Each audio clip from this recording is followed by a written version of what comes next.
On the morning of August 17, 1945, in the sweltering heat of a makeshift detention facility on Okinawa, 23 Japanese women sat huddled together in a corner of a converted warehouse, their white nurse uniforms stained with red dust and sweat, their eyes fixed on the entrance where they knew their captors would soon appear.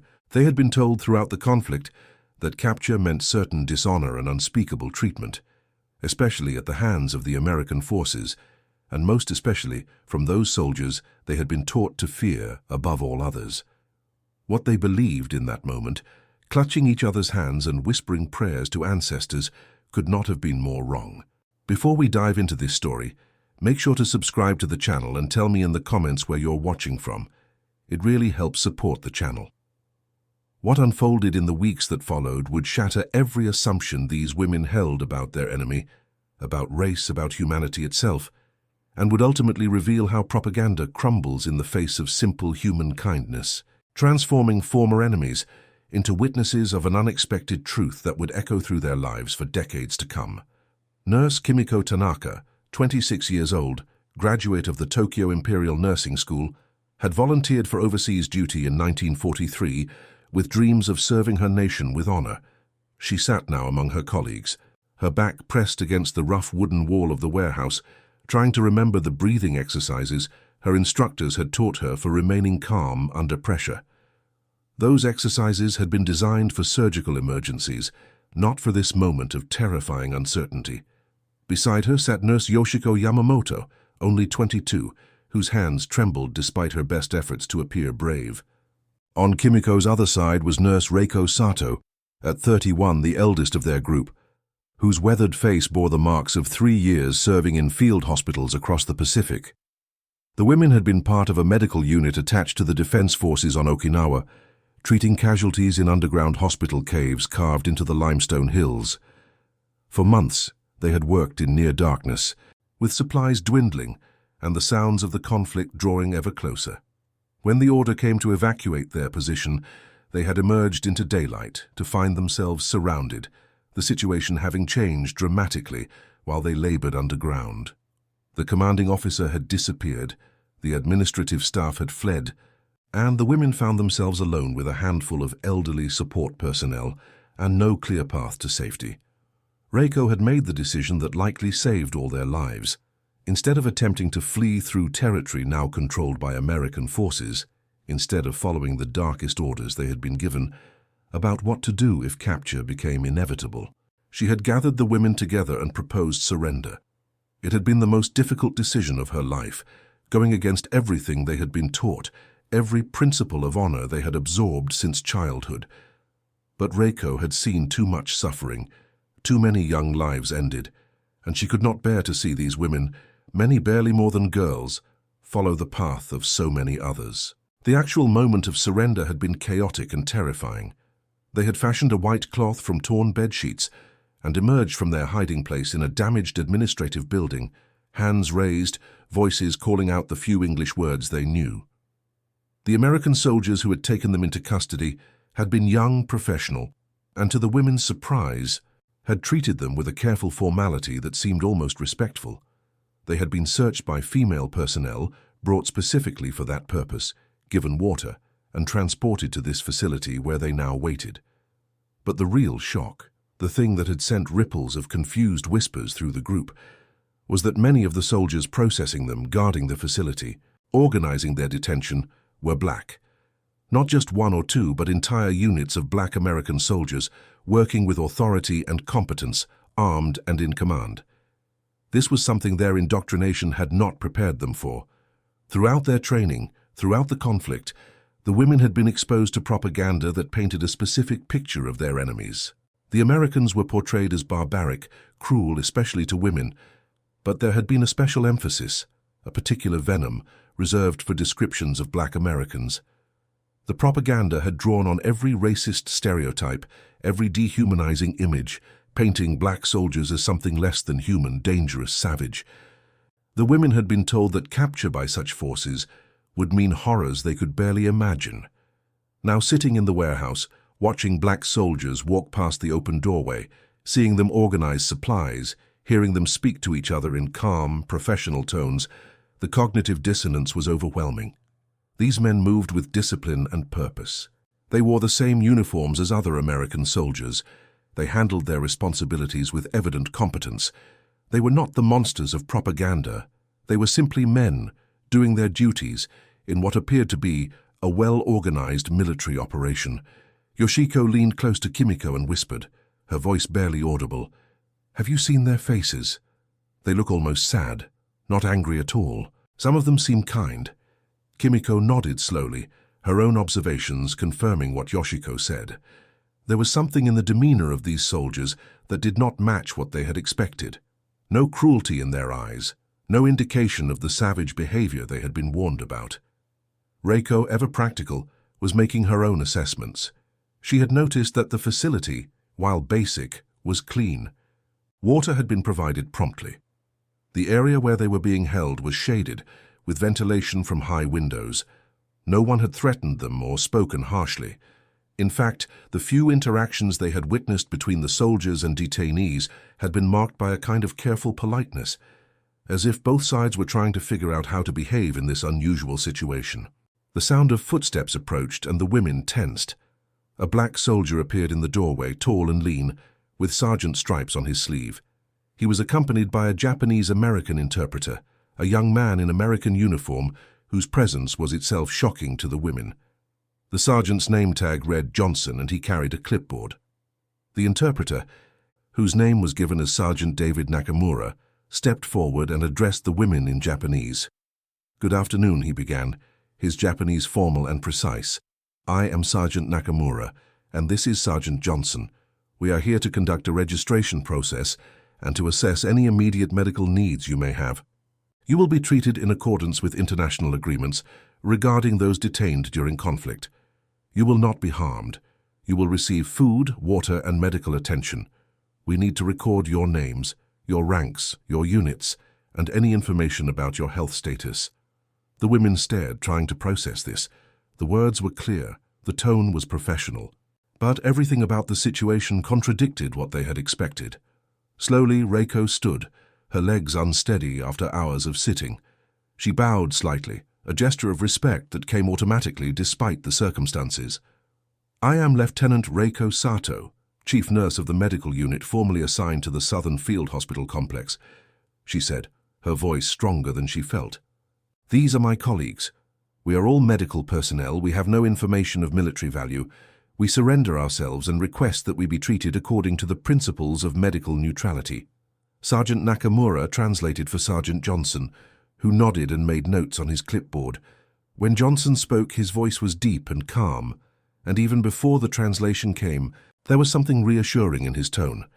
"You will be treated with respect," Nakamura translated Johnson's words.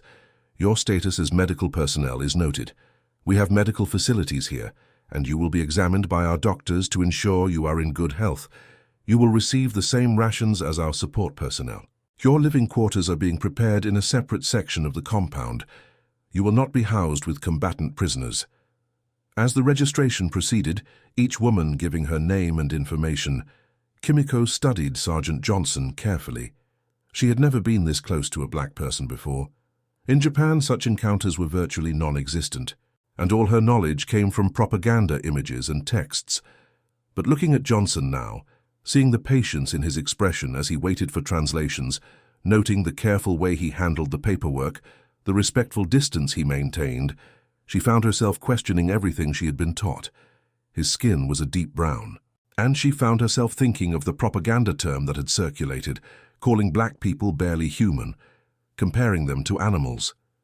It was absurd, offensive. He was clearly intelligent, organized, professional. The way he conducted himself showed education and training. When one of the younger nurses, a girl named Sachiko, who was only 19, began to cry from exhaustion and fear, Johnson paused the registration, spoke quietly to Nakamura, and within minutes water and some plain crackers were brought for all the women. This small act of consideration, this recognition of their discomfort and fear, was so unexpected that several of the women began crying as well, not from fear now, but from a confusing rush of relief and shame and gratitude that they could not fully articulate. Over the next several days, the women were processed through the detention system and moved to a separate compound within the larger facility. The compound was a fenced area with several small buildings that had been barracks for support personnel. The buildings had wooden floors, screens on the windows, and basic furnishings including cots with thin mattresses, a vast improvement over the caves where they had been working. There were washing facilities with running water, a luxury they had not experienced in months, and a small medical station where an American military doctor, Captain William Richards, examined each woman to assess their health. Captain Richards was white, middle-aged, with grey at his temples and kind eyes behind wire-rimmed glasses. He was thorough but gentle in his examinations, always working with a female nurse assistant present, always explaining what he was doing through Sergeant Nakamura, who served as interpreter. He discovered that several of the women were suffering from malnutrition, that nearly all had some form of respiratory ailment from the months in the damp caves, and that 2 had infections that required immediate treatment with antibiotics. The medical supplies he used to treat them, Kimiko noticed, were abundant. Bottles of pills, clean syringes, fresh bandages, antiseptic solutions, all arranged neatly in a well-stocked medical cabinet. The contrast with the desperate shortage they had been working under, trying to treat casualties with diminishing supplies, reusing bandages, rationing every dose of medicine, was stark and undeniable. But it was the daily interactions with the black soldiers of the support units that truly began to transform the women's understanding. The compound was guarded and administered primarily by units of the segregated American forces. Though the women did not initially understand the significance of this segregation, they saw black soldiers and white soldiers working in what appeared to be the same capacity, not realizing that the American military of that era maintained strict racial divisions in its organization. Sergeant Johnson, they learned, was part of a logistics and support unit responsible for managing detention facilities and displaced persons camps. His unit handled everything from food distribution to sanitation to record keeping. The work was unglamorous but essential, and Johnson approached it with a quiet competence that commanded respect from everyone, regardless of their background. One of Johnson's subordinates was a corporal named Marcus Thompson, a 24-year-old from Georgia, who had an easy smile and surprising facility with making himself understood even without an interpreter. Thompson was in charge of the food distribution, and he made it his personal mission to ensure that the Japanese women received proper nutrition. He noticed that the standard American rations, with their heavy emphasis on canned meats and unfamiliar foods, were difficult for some of the women to eat, and he worked with the mess sergeant to provide rice whenever possible, to make the food more familiar and easier to digest. Thompson would arrive each mealtime with containers of food, always respectful, always patient, trying to learn a few Japanese words to make communication easier. The women were initially hesitant, uncertain how to interact with him, but his genuine warmth was difficult to resist. He learned their names, made jokes that transcended language barriers, showed photographs of his family back home. A wife and a young daughter he had not seen in over a year. Yoshiko, who had studied some English in school, began to serve as an informal interpreter when Nakamura was not available. Her English was limited, but she could manage basic conversations, and she found herself talking with Thompson about simple things, everyday things. He told her about his hometown, a small farming community where his family grew cotton and vegetables. She told him about her own village, about the rice fields and the mountain shrine where she used to pray. They discovered they both loved to sing, and one afternoon, Thompson sang a gospel song his mother had taught him, his rich voice filling the compound, and several of the women found themselves moved to tears by the beauty and emotion in his singing, even though they could not understand the words. The humanity of these daily interactions was slowly, inexorably breaking down the walls of propaganda and fear. The women began to see these soldiers not as the enemy, not as the monsters they had been taught to fear, but as individuals, as fellow human beings caught up in the same massive conflict that had disrupted all their lives. Private First Class Samuel Washington was another soldier who left a strong impression. Washington was a medic, and he assisted Captain Richards in the medical station. He was meticulous in his work, with a gentle touch when treating wounds or administering injections. Kimiko, with her nursing background, found herself working alongside him when additional medical assistance was needed for some of the women. and she was struck by his knowledge and skill. Washington had been a hospital orderly in civilian life, working in a hospital in Chicago, and he spoke about medicine with passion and dedication. Through Yoshiko's halting translations, he and Kimiko discussed medical procedures, comparing notes on treatments and techniques. He showed her the antibiotics they were using, explained their properties, asked her questions about the medical training she had received. It was a professional conversation between colleagues, and Kimiko realized with a start that this was perhaps the first time in the entire conflict that someone on the other side had treated her as a skilled professional rather than simply as an enemy. One evening, as Washington was cleaning and organizing the medical supplies, Kimiko worked up the courage to ask him something that had been troubling her. With Yoshiko translating, she asked why he and the other black soldiers were so kind to them when they had every reason to hate the Japanese, when they had fought against Japan, when the conflict had cost American lives, including, presumably, the lives of some of their own comrades. Washington paused in his work, considering the question carefully. When he spoke, his words were thoughtful and measured. Yoshiko struggled to translate the nuance, but the essence came through clearly enough. Hate is easy, Washington said. Hate is what started all this, what keeps it going. But we were taught, in our churches back home, that every person has dignity, that every person deserves to be treated like a child of God. I have seen enough suffering in this conflict. I have treated enough wounded, seen enough dying. You are not my enemy right now. You are patients who need care. You are women who are frightened and far from home. That is what I see when I look at you. The conflict is over for you and for me, at least here in this medical station. Here we are just people trying to help each other. His words, translated in fragments and pieces, nevertheless carried tremendous weight.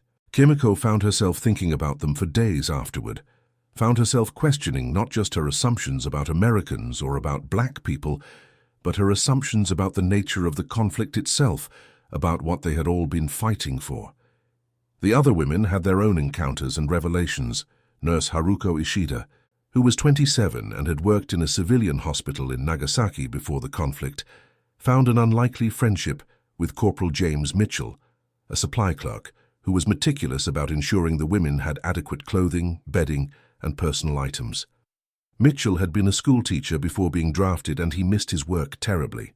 When he discovered that several of the women were interested in learning English, he began organizing informal lessons in the evening, teaching them basic phrases and vocabulary using chalk and a makeshift board.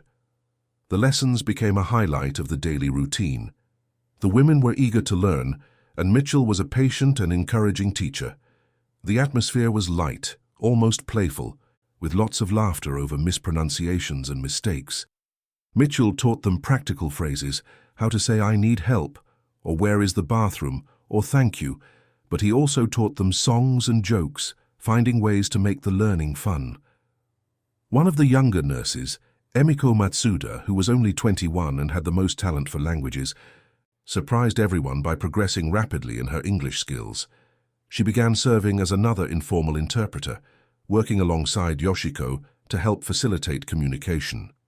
Emiko was curious and bold, asking questions that the others might have been too shy to voice. She asked Mitchell about his life, about America, about his students back home. She asked about race, about segregation, about what it meant to be a black man in America.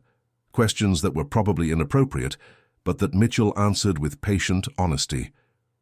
Mitchell explained, as best he could through the limitations of Emiko's English and the complexity of the subject, that America had its own struggles, its own prejudices, that black Americans fought not just in the conflict overseas, but for dignity and equality at home. He talked about the hope that military service might lead to greater acceptance, to recognition of black Americans as full citizens.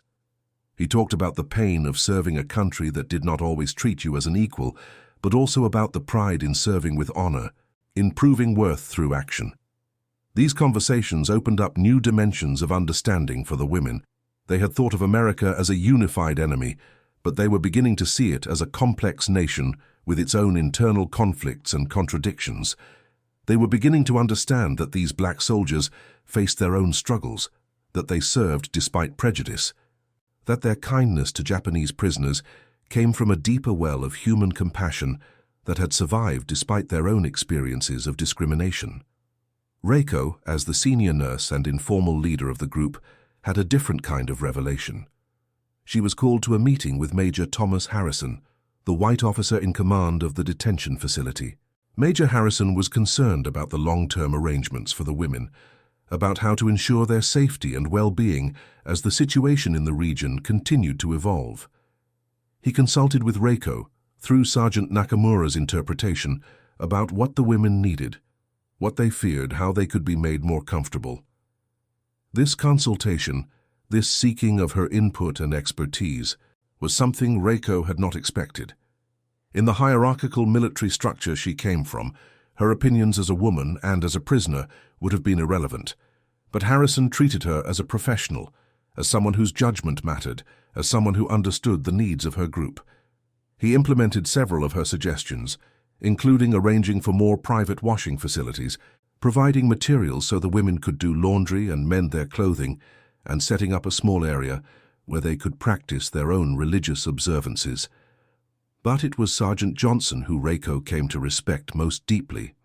Johnson was the one who managed the day-to-day operations of their compound, and he did so with a fairness and consideration that went beyond mere duty. When one of the women, Nurse Chio Nakamura, became seriously ill with pneumonia, Johnson personally ensured she received around-the-clock care. He arranged for her to be moved to the main medical facility where Captain Richards could monitor her constantly, and when she recovered after several days of intensive treatment, Johnson visited her to welcome her back, bringing flowers he had picked from wild plants growing near the compound. This gesture, so simple and so human, affected all the women profoundly.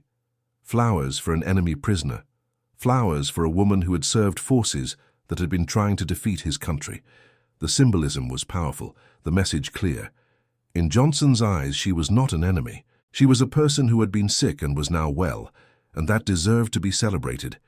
Kimiko found herself thinking constantly about the phrase that had circulated among the women in those first days, a phrase born from their confusion and amazement at what they were witnessing.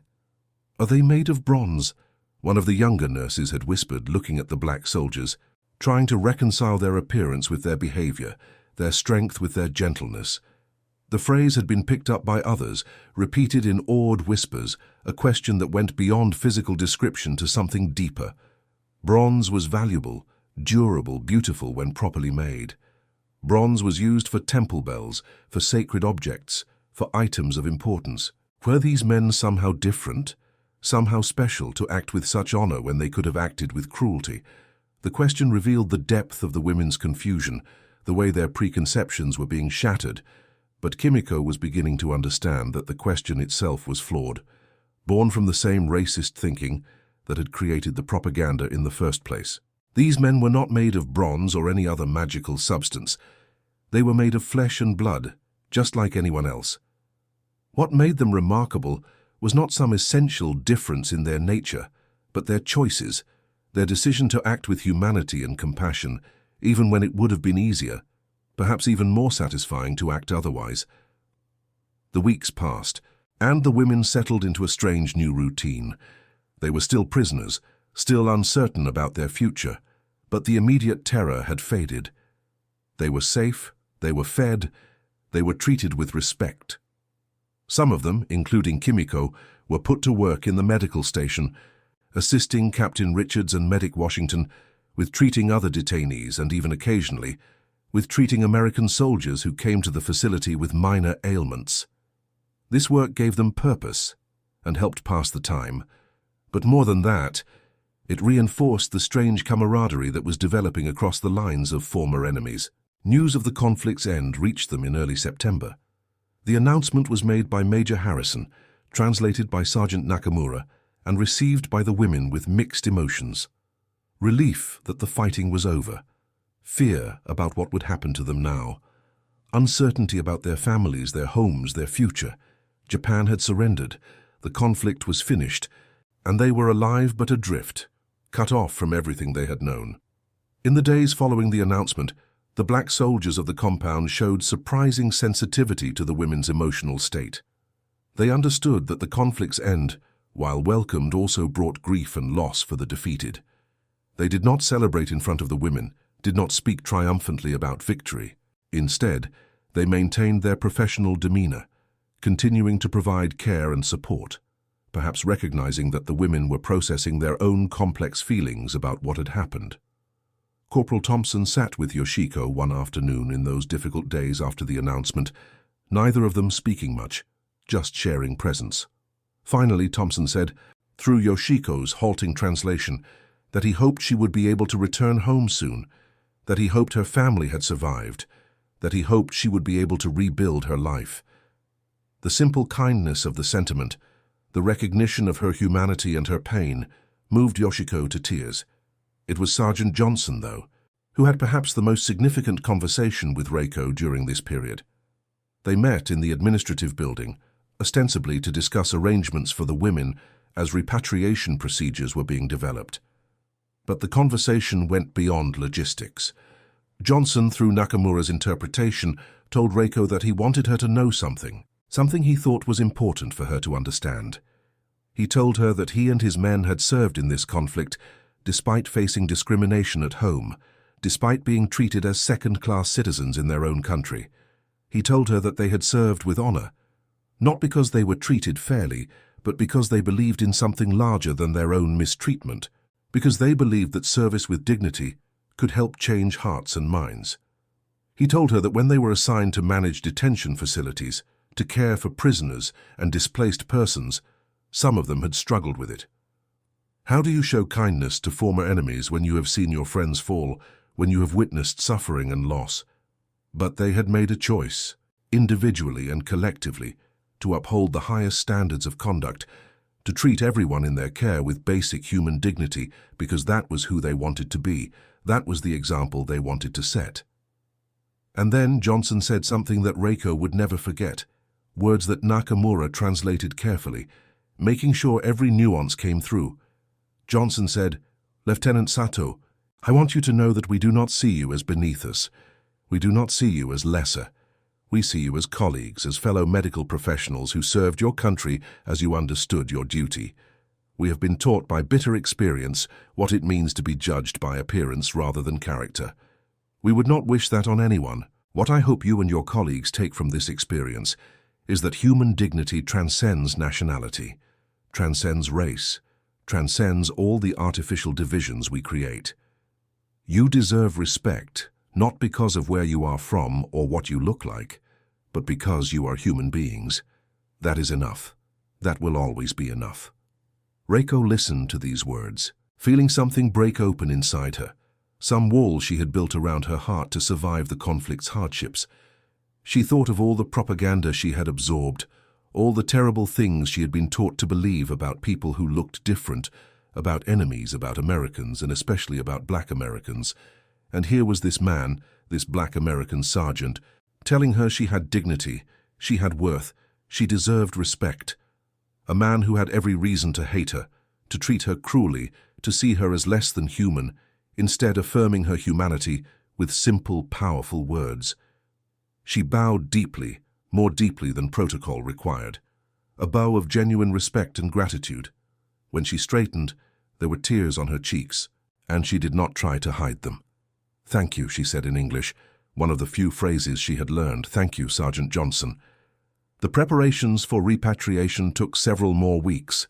During that time, the women were moved to a larger facility where thousands of Japanese civilians and military personnel were being processed for eventual return home. The black soldiers of their compound were reassigned to other duties as the facility was reorganized, and the women found themselves saying goodbye to people who had become, improbably, something like friends. The farewell with Sergeant Johnson was emotional for all of them. The women had worked together to create a small gift, a carefully folded origami crane made from paper Mitchell had provided, with all their names written in tiny characters on the inside. They presented it to Johnson with formal words of gratitude translated by Yoshiko and Emiko, thanking him for his kindness, for his professionalism, for treating them with dignity when he had no obligation to do so. Johnson accepted the gift with visible emotion, holding the delicate paper crane carefully in his large hands. He told them, through the translators, that he would keep it always, that it would remind him that even in the darkest circumstances, human connections could form, that kindness could bridge any divide. He told them he would never forget them, and he hoped they would remember their time at the compound, not with bitterness, but with some measure of peace, knowing that they had been treated with the respect they deserved. Corporal Thompson gave Yoshiko a photograph of himself and his family, writing on the back in careful letters his full name and his hometown address. He told her that if she ever made it to America, if she ever found herself in Georgia, she should find him, and he would welcome her as a friend. The gesture was both touching and slightly absurd, given the impossibility of such a visit in the foreseeable future. But the sentiment behind it was genuine and deeply moving. Medic Washington gave Kimiko something even more unexpected, a medical textbook, a small manual on antibiotics and their applications that he had carried throughout his service.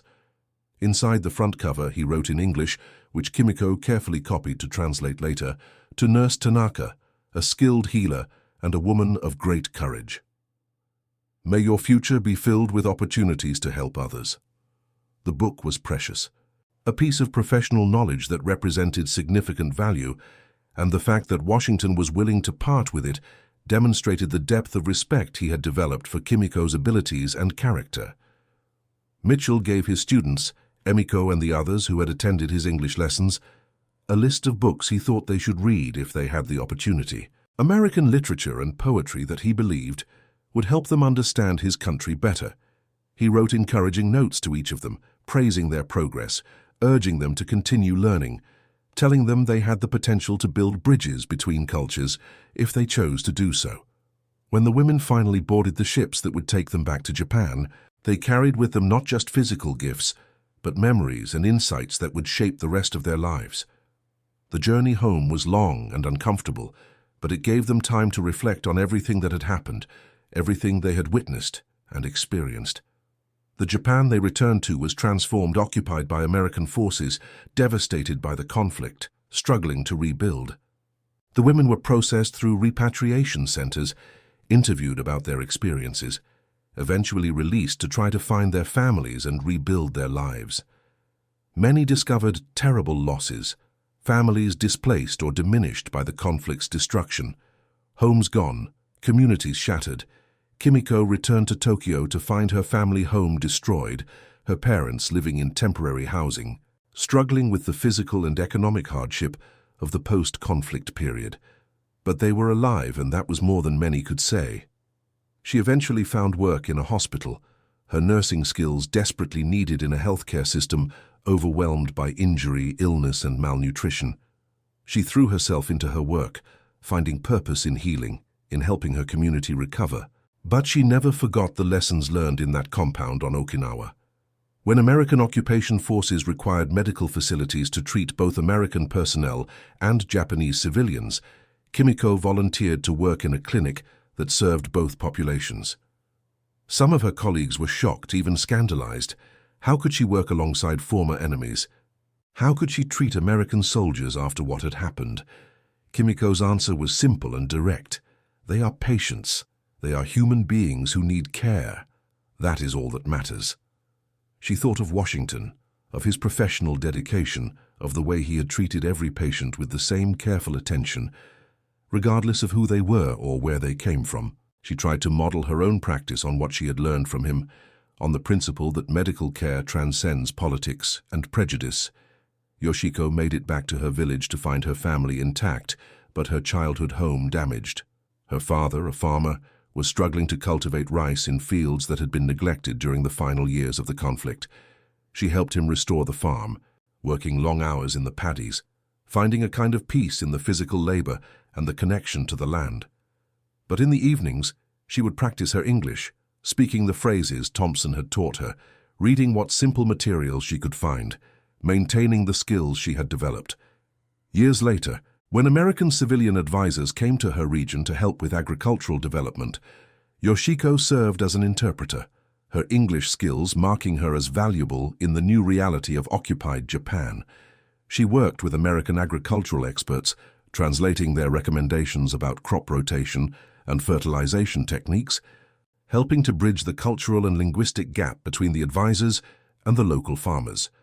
It was through this work that she met her future husband, a Japanese farmer from a neighboring village who had also spent time as a prisoner and who shared her belief that the future required building connections rather than maintaining old hatreds.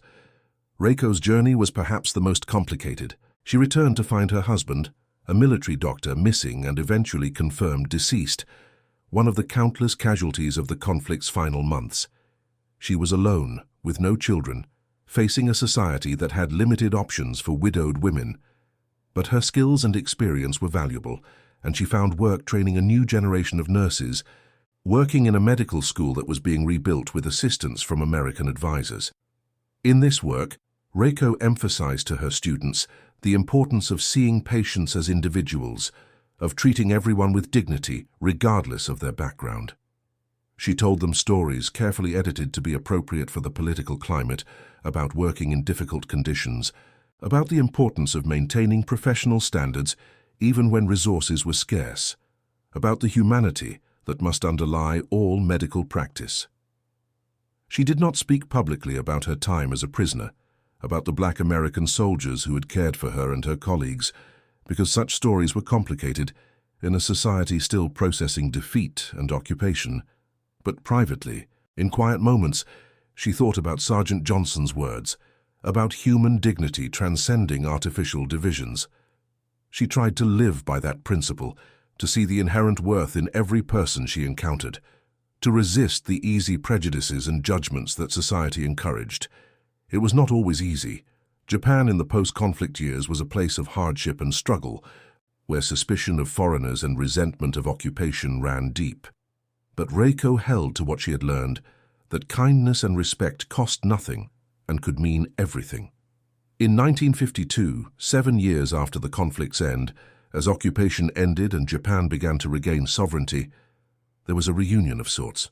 Some of the nurses who had been together in the compound managed to reconnect, discovering through various networks that they were all in Tokyo or nearby areas. They met at a small restaurant, a modest place that served simple food, and spent an afternoon reminiscing about their shared experience.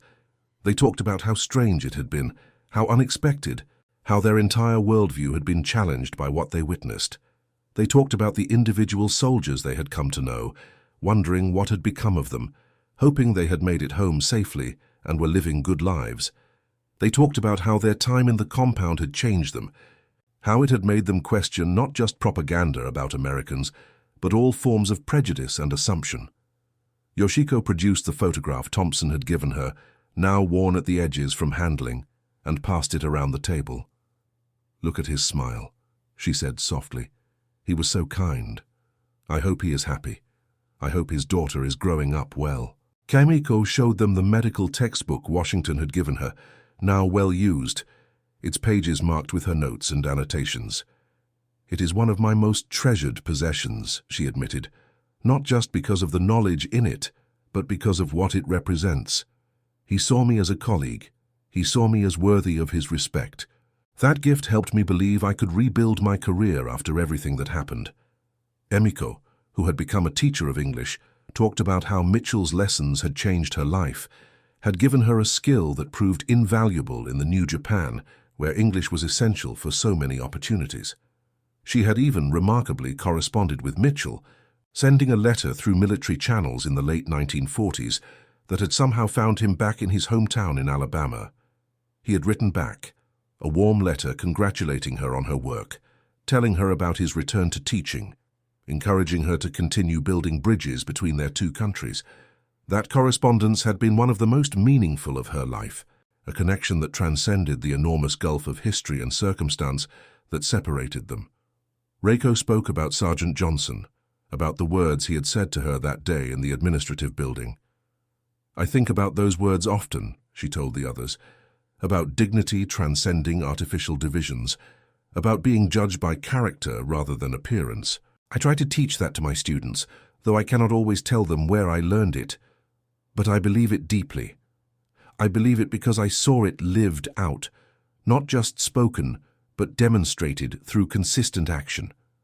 The conversation turned to a topic they had discussed before, but never fully resolved. The question of why those men had treated them with such kindness. They analyzed it from different angles, trying to understand the psychology of it, the morality of it. Some thought it was simply military discipline, that the soldiers were following orders about proper treatment of prisoners. Others thought it was religious faith, that many of the soldiers had been visibly Christian and drew their values from that tradition. Still others thought it was a reaction against the discrimination they had faced, a determination to not inflict on others what had been inflicted on them. Kimiko suggested that perhaps it was all of these things, and something more, something harder to define. Perhaps it was simply the human capacity for compassion, the ability to recognize suffering and respond to it with kindness, even when you have been hurt yourself.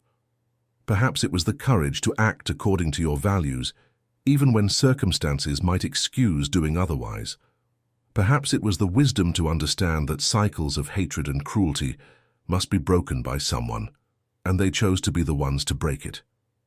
They also talked about the irony, the painful irony, that these men who had shown them such humanity were themselves fighting for a country that did not fully recognize their humanity.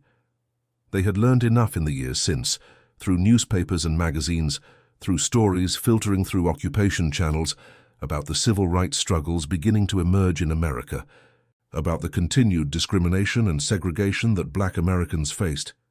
It seemed almost incomprehensible that men who faced such injustice could turn around and treat former enemies with such dignity. But perhaps, Reiko suggested, that was precisely why they could. Perhaps experiencing injustice gave them a deeper understanding of its wrongness, a stronger commitment to justice in their own actions. Perhaps being denied dignity made them more determined to affirm the dignity of others. It was a humbling thought that these women had been the beneficiaries of a moral strength forged in the furnace of discrimination and prejudice. As the afternoon wore on and the women prepared to part ways, returning to their various lives and responsibilities, there was a sense of shared understanding, a recognition that they had been witnesses to something important. They had seen, in microcosm, a different possibility for human relations. They had experienced a glimpse of what the world could be if people chose compassion over cruelty, if they saw common humanity before nationality or race, if they had the courage to act according to their highest values, even when it would be easier not to. They made a pact, informal but sincere, to tell their stories when opportunity allowed, to bear witness to what they had seen, to honor the memory of the men who had treated them with such unexpected kindness. It would not always be easy. Post-conflict Japan was navigating a complicated relationship with its recent past, and stories that complicated the narrative of victimhood and suffering were not always welcome. But they would look for opportunities, small chances to share what they had learned, to plant seeds of understanding that might grow in future generations. Over the decades that followed, the women lived out their lives in various ways, but that experience remained a touchstone for all of them. Kimiko became a respected nurse educator, training hundreds of nurses over a 30-year career, always emphasizing the human dimension of medical care, always teaching that every patient deserves dignity and respect. In her later years, she gave occasional lectures about medical practices during the conflict, and she would sometimes carefully mention the American medic who had given her a textbook, who had treated her as a colleague, who had reinforced her commitment to her profession. She never mentioned his race, understanding that her Japanese audiences might not grasp the full significance, but she honored his memory through her teaching and her practice. Yoshiko and her husband built a successful farm and raised 3 children, all of whom learned English from their mother, and grew up with a more cosmopolitan outlook than was typical for rural Japan in that era. 2 of her children eventually studied abroad, one in America, and they credited their mother's encouragement and her insistence on the importance of cross-cultural understanding. Yoshiko kept Thompson's photograph for her entire life, and in her final years, she told her grandchildren the full story of where it came from, of the kind Black American soldier who had sung gospel songs and shared pictures of his family, who had treated prisoners with warmth and humanity. Her grandchildren, growing up in a more open and internationally connected Japan, were fascinated by the story, and one of them eventually traveled to America to research what had become of the segregated units that served in the Pacific, trying to trace Thompson's ultimate fate, though without success. Reiko remained single after her husband's death, but found fulfillment in her teaching and in mentoring young nurses. She became known for her principled stances on medical ethics, for her insistence that healthcare must be available to all, regardless of ability to pay, for her belief that medical professionals had an obligation to advocate for their patients' dignity and well-being. She never spoke publicly about the source of these convictions, about the lessons learned in a detention compound on Okinawa, but those who knew her well understood that she carried some formative experience that had shaped her values. She lived to be 83, working almost until the end, and at her funeral, former students spoke about her emphasis on treating every patient with respect, on seeing the human being before the diagnosis or the social status. Emiko's path took her into education and cultural exchange work. Her English skills opened doors, and she eventually became involved in programs that brought Japanese and American students together, fostering understanding between the former enemy nations. She married an American civilian contractor in the 1950s, a controversial choice at the time that created some distance between her and her more traditional family members, but she built a good life, splitting time between Japan and America and raising bilingual, bicultural children. She maintained correspondence with Mitchell for many years, their letters spanning decades and covering everything from education, philosophy to civil rights struggles to their hopes for their children's futures.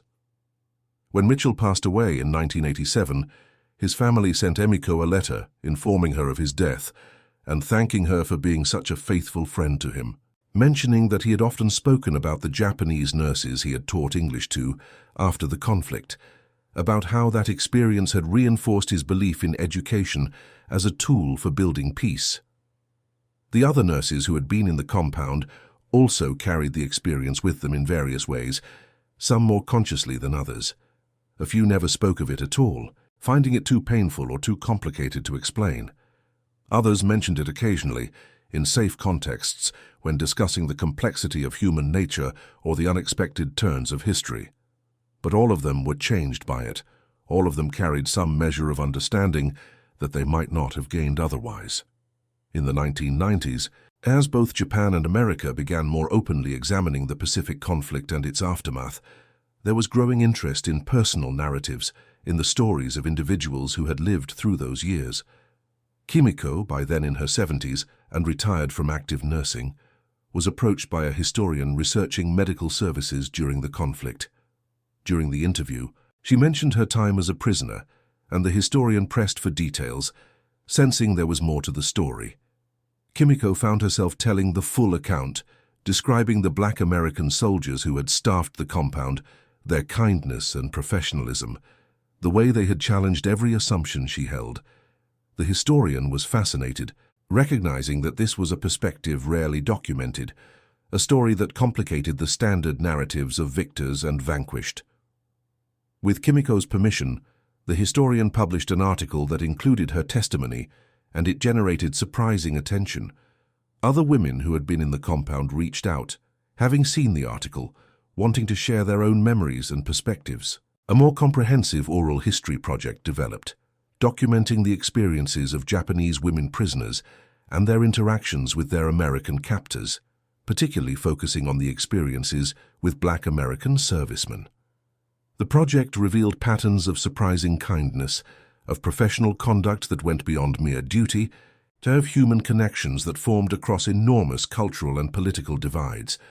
These oral histories eventually made their way to researchers in America, studying the experiences of Black servicemen during the conflict, researchers trying to document and honor the contributions of men who had served their country while facing discrimination at home. The testimonies from Japanese women provided a unique perspective, showing these men through the eyes of former enemies who had every reason to fear them, but who instead encountered humanity and dignity. One researcher managed to track down some of the veterans mentioned in the testimonies. Marcus Thompson had passed away years earlier, but his daughter, the little girl in the photograph he had shown to Yoshiko, was still alive, now a grandmother herself. When contacted and told about the Japanese women's testimonies about her father, she was moved to tears. "My father rarely talked about his service," she explained. He faced so much discrimination when he came home, so much struggle. He was proud of what he did, but it hurt him that his country did not fully recognize his sacrifice or his humanity. To hear that he made such a positive impact on these women, that he showed them kindness when they expected cruelty, that means everything. It means his service mattered in ways beyond the obvious. It means he lived his values even in the hardest circumstances.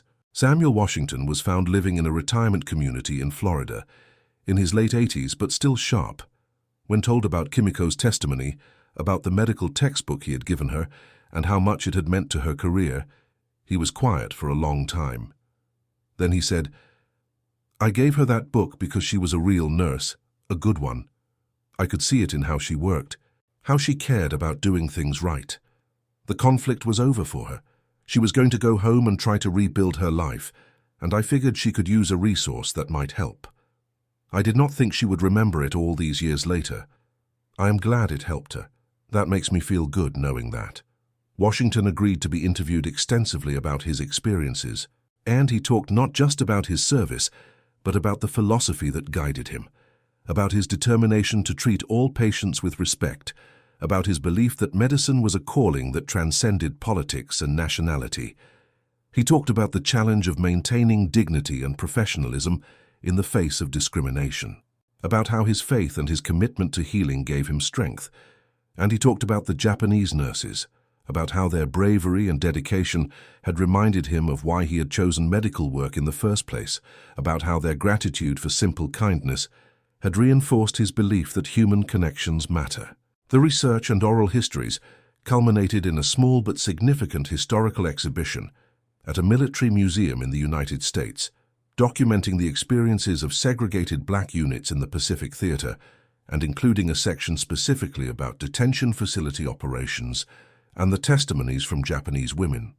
The exhibition was modest, just one part of a larger effort to more fully recognize the contributions of black servicemen during the conflict, but it had a powerful impact on those who saw it. Yoshiko, by then in her 80s, traveled to America with her grandson to see the exhibition.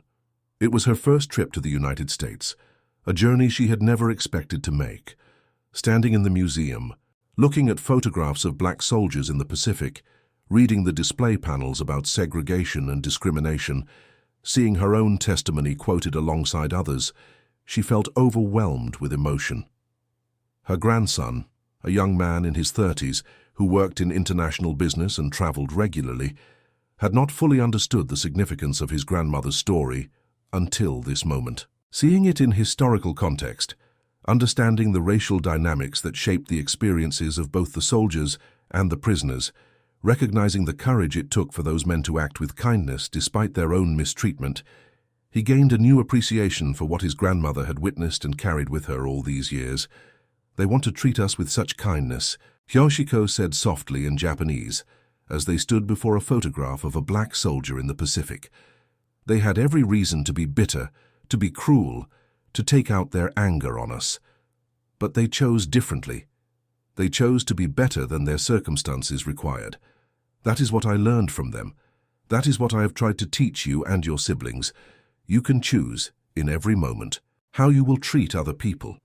You can choose dignity over cruelty, kindness over hatred, understanding over prejudice. That is what makes us human." Her grandson translated her words for a museum staff member who was nearby, and the staff member, a middle-aged black woman, listened with tears forming in her eyes. "My grandfather served in the Pacific," she said quietly. "He never talked about it much, but he always emphasized those same values. Treat people right, show respect, do not become what you hate.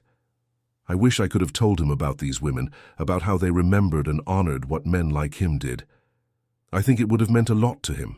In that moment, in that small museum, a connection was made across generations, across cultures, across the vast distance of history.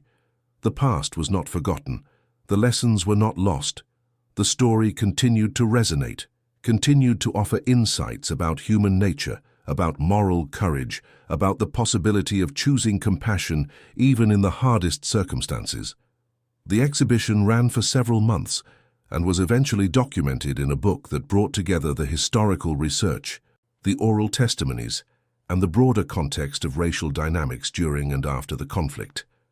The book found a modest but appreciative audience, particularly among educators looking for materials to help students understand the complexity of the era, the multiple perspectives involved, the way individual choices could create ripples of impact far beyond their immediate moment. In Japan, the story gained attention as well, particularly as Japanese society continued to grapple with the conflict's legacy and the complexity of being on the defeated side of history. The testimony from the nurses offered a different angle on the American occupation and the post-conflict relationship between the two nations. It showed Americans acting with honor and compassion, complicating narratives of victimhood and resentment.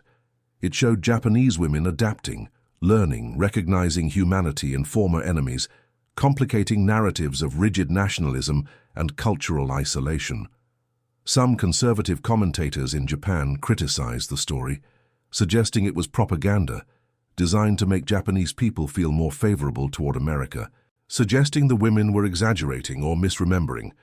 But those who knew the women, those who heard them speak about their experiences with consistent detail and evident sincerity across many years, recognized the authenticity of their testimonies. These were not political statements. These were personal memories, deeply felt experiences that had shaped their lives. And the story resonated particularly with younger Japanese people who had grown up in a globalized world, who traveled internationally, who had friendships and relationships across cultural boundaries, who were trying to understand their country's history without being trapped by it. For them, the story of the nurses and the Black American soldiers offered a model of how people could transcend the categories that divided them, how individual choices mattered, how human connection could survive even in circumstances designed to prevent it. As the women who had lived this experience entered their final years, they could look back with a complex mixture of emotions. The conflict had brought terrible suffering, terrible loss. They had lived through one of the darkest periods of human history, had seen horrors they could never fully forget. But within that darkness, they had also witnessed light, had seen evidence that human nature was not fixed, that people could choose kindness over cruelty, that dignity could survive even in the worst circumstances. Kimiko passed away at 87, surrounded by family and former students. At her funeral, her niece read from a journal Kimiko had kept, entries spanning decades, and in those entries were periodic reflections on her time in the compound on Okinawa. One entry, written on the anniversary of the conflict's end some 30 years after it happened, captured the essence of what the experience meant to her. I wonder sometimes about Sergeant Johnson, about Medic Washington, about Corporal Thompson and all the others, Kimiko had written. I wonder if they know how much they changed me, how much they taught me. They showed me that the content of a person's character is not determined by the color of their skin or the nation they serve, but by the choices they make about how to treat others. They showed me that kindness is not weakness, but strength, that compassion is not naivety, but wisdom. They showed me that even in the aftermath of conflict, even when you have every reason to be bitter and cruel, you can choose to be better. I have tried to live by those lessons. I have tried to honor their example in how I practice nursing, in how I teach others, in how I move through the world. I hope wherever they are that they are well, that they are happy, that they know their actions mattered. They saved us not just physically but spiritually, not just from harm, but from despair. They gave us hope that humanity could survive inhumanity, that light could persist in darkness. I will never forget them. I will never stop being grateful. The reading of this passage at Kimiko's funeral moved many to tears, and afterward, several of her former students approached her family to share how Kimiko had influenced them, how her emphasis on treating every patient with dignity had shaped their own practice, how they were now teaching the same values to the next generation. Yoshiko lived to 92, remaining mentally sharp until the end. In her final conversation with her grandson, she returned to the same themes she had discussed throughout her later years. "Tell people," she said, her voice weak but clear. "Tell them that we were wrong. Tell them that everything we were taught about those men, all the terrible propaganda, it was all lies. They were not monsters. They were not savages. They were men of great dignity and character. They were better than we had any right to expect. and tell people that it matters, that story matters, because it shows that we can be better than our prejudices, better than our propaganda, better than our circumstances. We can choose to see the humanity in others. We can choose to act with compassion. That is always possible. That is always our choice. She passed away peacefully, with family around her, and her funeral was attended by dozens of people whose lives she had touched, including several American friends she had made through her years of international friendship work. One of them, a Black American woman who had befriended Yoshiko through a cultural exchange program, spoke at the funeral about how Yoshiko had shared her story, how it had helped the woman understand her own grandfather's service in the Pacific, how it had created a connection between them that transcended all differences. Reiko outlived the others, reaching 96 and remaining active in nursing education advocacy until her final year. She never married again after losing her husband, but she built a rich life of professional accomplishment and personal relationships. She was known for her fierce advocacy for patient rights, for her insistence that healthcare systems must be structured around human dignity. In her 90s, she gave a series of interviews to a documentary filmmaker working on a project about women in medicine. And in those interviews, she finally told the full story publicly, including the names of the soldiers she remembered, including the specific words Sergeant Johnson had said to her that day. The filmmaker asked her why that experience had been so formative, why those words had mattered so much. Reiko thought for a long time before answering, because, she finally said, at a moment when I had lost everything, when I had been defeated and captured and was facing an uncertain future, when I had every reason to believe that my life no longer had value, this man, this Black American sergeant, who had his own struggles and his own reasons to be angry at the world, looked at me and affirmed my human dignity. He told me I was worthy of respect simply because I was human. That gift, that recognition, gave me the strength to rebuild my life. It gave me a foundation to stand on when everything else had been taken away. I have tried to give that same gift to others throughout my career. I have tried to look at every patient, every student, every person I encounter, and recognize their inherent worth, their dignity, independent of any external circumstances. That is what he taught me. That is what I will carry with me to my last breath. Reiko passed away in her sleep, peacefully, at the end of a long and meaningful life. Her memorial service was attended by hundreds, including former students who had become leaders in nursing education and healthcare administration throughout Japan. They spoke about her legacy, about the values she had instilled, about the countless patients who had received better care, and the countless nurses who had become better practitioners because of her teaching and example.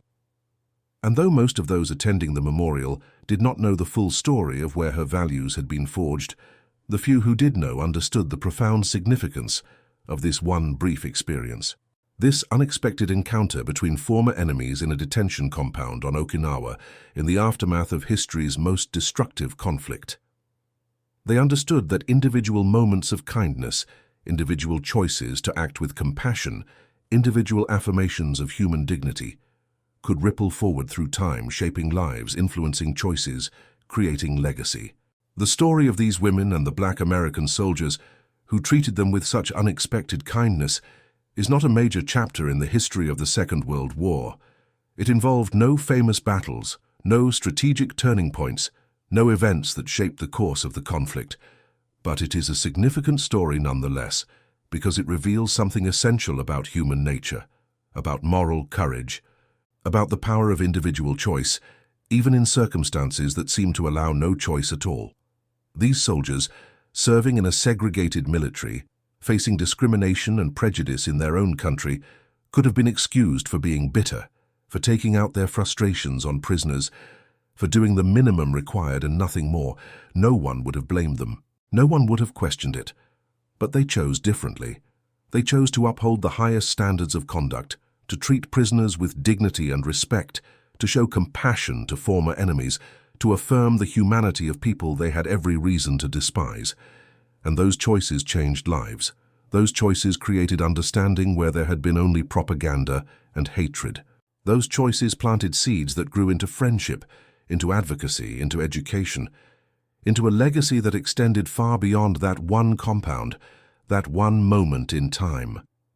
The women who experienced this kindness carried it forward, trying to honor what they had witnessed by living according to the same principles. They treated others with dignity. They resisted prejudice.